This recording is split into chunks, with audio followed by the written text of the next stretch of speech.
All right, folks, buckle up, because what we're looking at today is one of the most telling moments in American politics.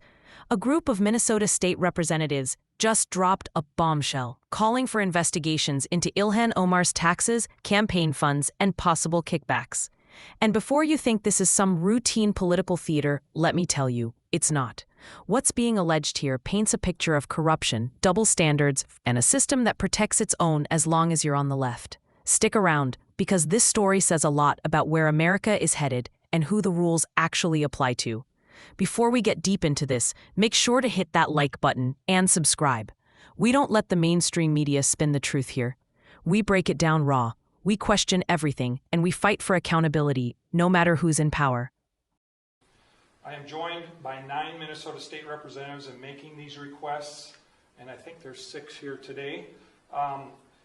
These representatives include Glenn Gruenhagen of Glencoe, Eric Lucero of Dayton, Shane Mecklin of Clear Lake, Tim Miller of Princeburg, Linda Runbeck of Circle Pines, Cal Barr of East Bethel, John Poston of Lakeshore, Dwayne Quam of Byron, and Jeremy Munson of Lake Crystal. We are making this request on 3 direct grounds. First, Representative Omar improperly and deliberately filed for a tax status for which she was not qualified, an illegal action in both federal and state law. The Minnesota Campaign Finance Board found on June 6th of this year that she illegally used campaign funds to pay a law firm to review her tax records. The Campaign Finance Board exposed crystal clear probable cause for a tax fraud or tax evasion investigation when they discovered that Representative Omar filed as married and filing jointly with Mr. Ahmad Hersey in 2014 and 2015. During those years, she was legally married to Mr. Ahmad Elmi. Did the illegal filing produce a lower tax liability for the couple? Did her illegal tax filing bring her tax exemption for which she was not legally qualified? Usually people choose the tax filing status that yields them the lowest tax liability. Also, the board shared that the couple filed jointly during 2 specific years. Ilhan Omar and Ahmad Hersey have been together as a couple for 17 years. Given her record of crimes and violations of so many laws, it may be worth evaluating her claims of status in those other years as well. Second, Representative Omar lived together simultaneously with her first and second husbands at the same addresses in Minnesota and North Dakota in 2009 through 2011. The tax enforcers may need to check if she used an illegal tax filing status and obtained tax deductions, including standard deduction levels for which she was not qualified in those years. Third, we know that Representative Omar took improper kickbacks from 3 Minnesota colleges in 2017 when she oversaw their state budgets in 2017. Under campaign pressure, she returned those kickbacks in 2018.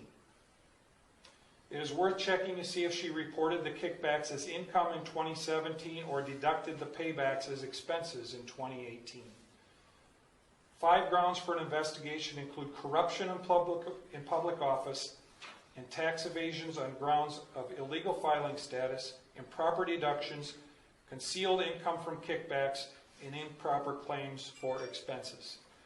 We are also aware of Representative Omar's pattern of improper conduct. She has been fined by the Campaign Finance Board for diverting campaign funds for an unpermitted political trip to Orlando.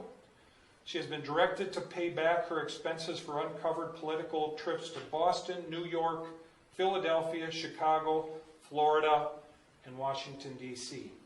She has been punished for conversion of campaign funds to pay for personal legal and accounting services.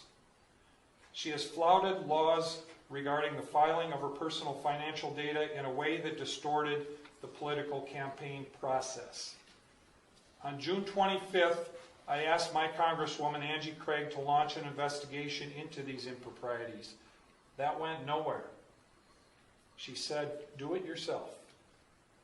So on July 23rd, I asked the U.S. House Ethics Committee to investigate Representative Omar.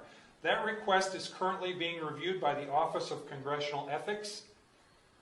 On that same day, I launched OmarTruth.com in an effort to rally Minnesotans and Americans to help bring political pressure to bring about a congressional investigation. After 2 weeks, we have over 44,000 citizens expressing their strong desire to bring about a full investigation, and the list is growing. I will be adding today's request to the facts available on OmarTruth.com. Today, I and 9 other representatives are asking the nonpartisan federal and state tax enforcers to open investigations. We are simply asking them to do their jobs. You guys have anything? Questions, anyone? Do state lawmakers have sway to influence the IRS or Minnesota Department of Revenue? Have you successfully asked for such things in the past? Is there a precedent? I think certainly there's precedent, and I think it's incumbent upon us, Mary, lawmakers, the media, and others, when they see very clear, blatant violations of our laws, to find every way we can to appeal to the people who can investigate and prosecute those laws. And that's what we're doing here today. How would a state lawmaker's request be different, though, than an average citizen? That's what I'm asking. Do you have any special sway or ability to request something? You know, I don't think so.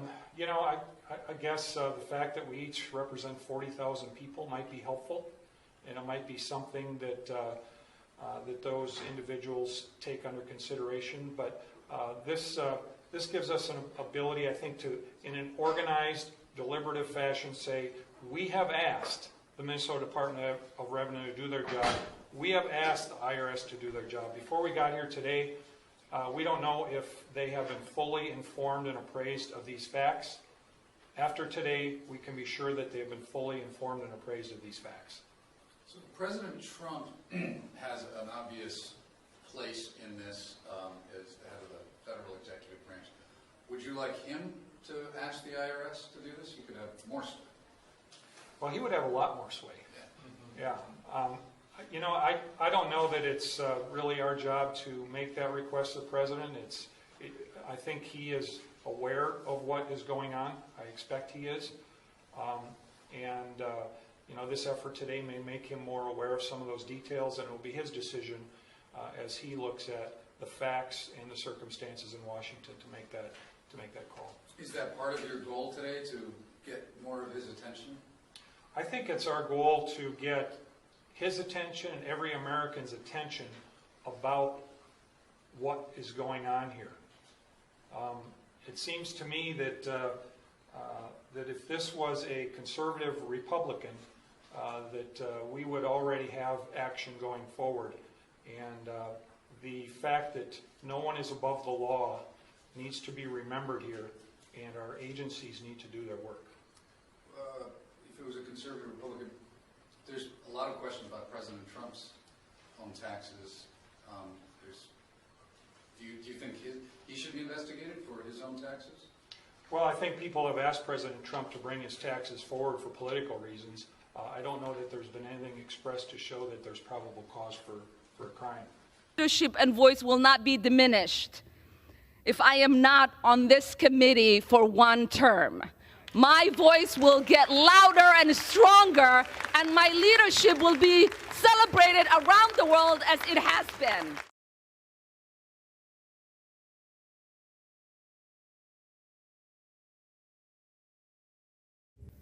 Today's resolution, as it relates to Representative Omar, details 6 statements she made as a sitting member of Congress that, under the totality of the circumstances, disqualify her from serving on the Committee on Foreign Affairs. All right, folks, buckle up, because what you're about to hear says everything about where this country is right now. A member of Congress openly promoting violence against conservatives, the left cheering it on, and the FBI confirming that political violence is becoming normalized.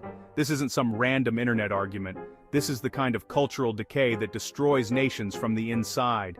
Stay tuned, because I'm breaking this down piece by piece, and trust me, you'll want to stick around to the end for what this means for every patriotic American. And before we dive in, hit that like button, subscribe, and share this video so more people see what's really going on in Washington. So here's what went down. During a recent hearing, congressmen from Texas thanked Director Patel and Jim Jordan for trying to bring the FBI back to its original mission, fighting crime, not playing politics. Finally, some common sense, but what came next hit like a sledgehammer. They revealed just how divided and dangerous the political climate in America has become. According to a new YouGov poll, 25% of self-identified very liberal Americans actually believe political violence can be justified. Think about that for a second. 1 in 4 people on the far left believe it's okay to use violence if it serves their cause. On the conservative side, only 3%. Still too high, but nowhere close to that kind of insanity. The congressman pointed out the obvious. This isn't just about extremists on the internet. It's a cultural rot, and it's being fueled by leadership at the top of the Democratic Party. And then came the bombshell. Ilhan Omar, yes, the same Ilhan Omar who's made a career out of hating everything America stands for, and was Mandi Stan Cinder Bonds, shared a post about Charlie Kirk's murder that basically said he had it coming. The post compared Charlie to Dr. Frankenstein, whose monster shot him through the neck. Let that sink in. A sitting member of Congress mocking the assassination of a conservative American because she disagreed with his views. Imagine the outrage if a Republican said something even remotely similar about a Democrat. This is the double standard we've been talking about for years. The left invented cancel culture. They destroy people's livelihoods for saying men can't get pregnant, a biological fact, but now they defend their own for laughing about an assassination. The hypocrisy is disgusting. Conservatives get silenced for speaking truth, while liberals get celebrated for promoting hate. Here's the thing, the right isn't asking for special treatment, we're asking for fairness. We believe in debate, in free speech, in the Constitution. We believe in settling disagreements through discussion, not violence. That's what makes a constitutional republic work. But when one side starts believing violence is acceptable, and when their leaders cheer it on, that's when democracy collapses into mob rule. Director Patel admitted the threat is real. He said the FBI recognizes the growing danger of politically motivated violence and that they're trying to build partnerships with social media companies to track it. Sounds good, but let's be honest. Most conservatives don't trust that the FBI will apply that evenly. We've seen too many examples of selective enforcement. When the violence comes from the left, it's protest. When it comes from the right, it's domestic terrorism. We need the FBI to go after all political violence, not just the kind that fits their preferred narrative. He also mentioned a law that's about to expire, one that allows private companies to report potential threats directly to the FBI without liability. That's fine, but we need transparency, because if this turns into another tool to spy on conservatives under the label of preventing violence, then we've just traded one problem for another. At the end of the day, this hearing exposed two things. One, that America has a serious cultural divide, not just political, but moral. And two, that too many on the left no longer see violence as wrong if it helps them win. That's the real threat to democracy. Not Trump, not conservatives, not disinformation. The threat is a political movement that excuses hate when it serves their agenda.